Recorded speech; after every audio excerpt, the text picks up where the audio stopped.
kalau bicara sistem politik kan, eh, keluar dikit ya dari yang MK itu ya. Tapi kalau dalam koridor sistem politik kita kan ada kenal dua ya. Ada satu suprastruktur, satu lagi ada infrastruktur. Nah kalau suprastruktur kan sebenarnya sudah selesai ya di Tres Politika. Udah ada fungsinya masing-masing, legislatif, eksekutif, yudikatif. Nah kemudian yang tidak banyak dibahas itu sebenarnya infrastrukturnya. Padahal itu adalah komponen mendasar ketika pesta demokrasi diadakan atau ketika demokrasi ini dipilih menjadi sistem yang paling ideal di satu negara gitu ya. Siapa aja dia ya, partai politik tentunya, terus kemudian ada kelompok kepentingan, ada kelompok penekan, kemudian ada media seperti hari ini, baik itu media baru maupun media lama. Tapi yang saya lihat pada sesuai tema hari ini begitu, jangan langsung tanya saya mungkin atau tidak begitu ya, tapi saya lebih pada melihatnya hari ini dinamikanya ya berjalan dengan koridornya begitu. Beda ketika kita misalnya bicara hak angket. Tapi kalau pada posisi MK sekarang sudah betul jalurnya memang seperti itu. Artinya ada sengketa kemudian diajukan ke Mahkamah Konstitusi.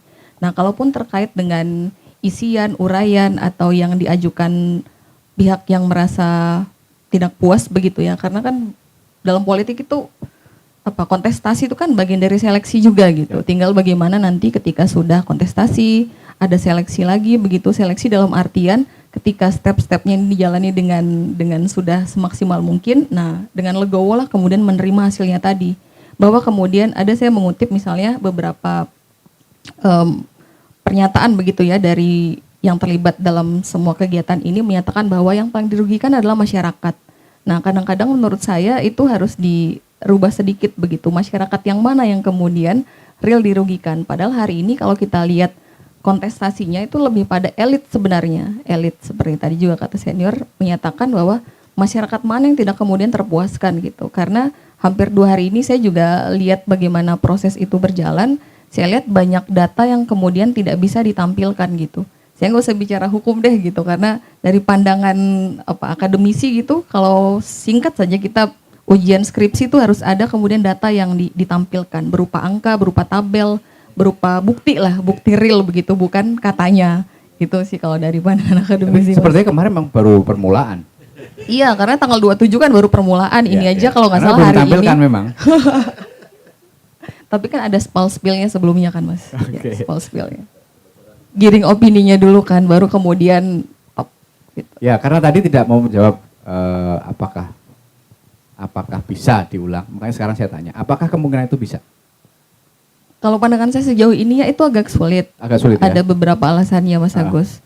Beberapa alasannya tadi ya sampai 2 hari ini karena kan baru mulai ya. Itu belum melihat data satu. Karena biasanya kan kita lihat data. Kalau dari sisi fenomena, aturan misalnya, apa yang bisa menyebabkan suatu pemilihan, kalau presiden memang belum pernah ya? Belum pernah pemilihan presiden. Dari tahun 2004 belum pernah dilakukan? Belum pernah sama sekali. Apa kira-kira yang bisa menyebabkan itu bisa dilakukan pemilihan suara ulang? Ketika bisa dibuktikan bahwa itu TSM Mas. Kalau hari ini, kalau secara terstruktur, kemudian secara sistem, itu tidak bisa dibuktikan. Bahwa itu masif menurut saya memang iya. Masif terjadi di mana-mana. Kita bicara misalnya money politik, bicara apalagi ada campur tangan dari pemerintah dan seterusnya begitu. Itu ada dan kita lihat hari ini.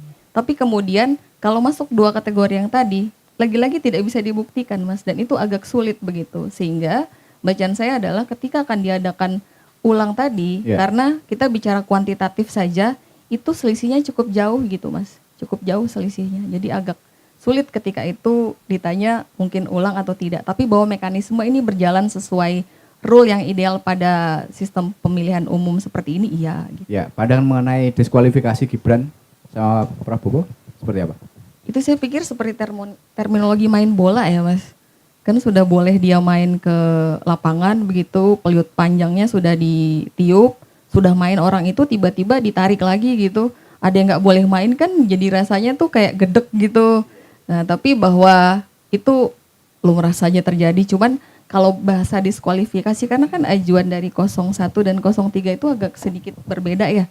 Berbeda dikit, kalau yang satu maunya diganti deh wakilnya, siapapun wakilnya boleh, yang penting 02 si calon presidennya tetap boleh gitu. Tapi yang 03 kan minta didiskualifikasi. Jadi yang boleh bertanding hanya 01 dan 03. Nah, ini sepertinya bagi kami peneliti itu agak agak membingungkan begitu. Kalaupun dikatakan nilainya terlalu jauh, angkanya terlalu jauh, selama ini juga kita kan berangkatnya dari hasil survei. Ada sempat berpikir begini enggak? Sama seperti waktu pengajuan gugatan di soal usia cawapres. Ada beberapa gugatan itu. Yang pertama adalah misalnya kepala daerah boleh. Terus ada beberapa gugatan lagi yang mirip-mirip. Artinya yang sudah berpengalaman itu kan. Akhirnya yang disetujui kan yang seperti itu. Nah, apakah ada sempat terpikir bahwa gugatan di nomor 1 dan nomor 3 itu sengaja menjaring? Yang satu itu dibatalkan cawapresnya, yang satu dibatalkan nomor 2-nya. Nah, kira-kira nanti hakim berpandangan, oh ternyata yang bisa memenuhi unsur yang salah satu dari ini. Apakah seperti itu? Ya saya pikir itu ranahnya sudah intrik ya Mas. Ya. Sementara ini kan ranahnya masih administratif gitu ya. Saya pikir hakim MK juga bukan hakim yang ujuk-ujuk hadir begitu. Yang 8 orang kan punya kompetensinya masing-masing. Tapi bahwa keputusan MK, kemudian lembaga tadi yang suprastruktur itu kan dia betul-betul fix. Ya. Melahirkan undang-undang, aturan juga boleh begitu. Tapi berbeda dengan KPU dan Bawaslu. Jangan lupa KPU dan Bawaslu ini ketika membuat peraturan, dia harus duduk manis dengan pemerintah dan dengan legislatif. Artinya ketika tadi terminologi main bola, ini sudah ditentukan syaratnya siapa saja. Berapa dia, kemudian tingginya berapa, aturannya berapa. Ketika boleh dia main bola, ketika sudah menang yang bersangkutan, terus kemudian disemprit, ini kan agak sedikit bagaimana begitu. Nggak asik gitu ya? Ya intrik jadinya nanti. Gimana?